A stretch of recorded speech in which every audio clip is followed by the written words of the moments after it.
సమర్పిస్తారు.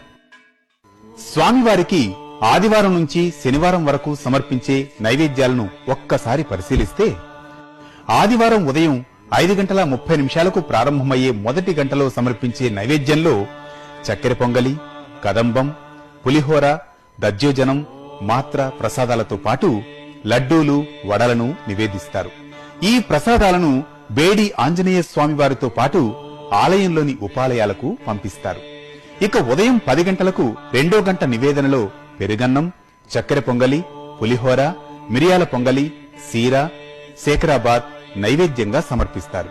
ఇక రాత్రి 7:30 జరిగే 3వ నివేదనలో కదంబం, మొలహోర, తోమాల దోశలు, లడ్డూలు, వడలతో పాటు ఆదివారం ప్రత్యేకంగా గరుడ ప్రసాదంగా ప్రసిద్ధి చెందిన ఆదివారం పిండిని శ్రీవారికి సమర్పిస్తారు. ప్రతిరోజు సమర్పించే నివేదనల్లో చక్కెర పొంగలి, పెరుగన్నం, మిరియాల పొంగలి, కదంబం, శేఖరాబాద్, మొలహార ఉంటాయి. వీటితో పాటుగా ఆయా వారాల్లో జరిగే ప్రత్యేక అర్చనలకు అనుగుణంగా ప్రసాదాల సంఖ్య పెరుగుతూ ఉంటుంది. ఈ మేరకు ఇక సోమవారం విశేష పూజ సందర్భంగా 51 పెద్ద దోశలు, 51 చిన్న దోశలు, 51 పెద్ద అప్పాలు, 102 చిన్న అప్పాలను నివేదిస్తారు.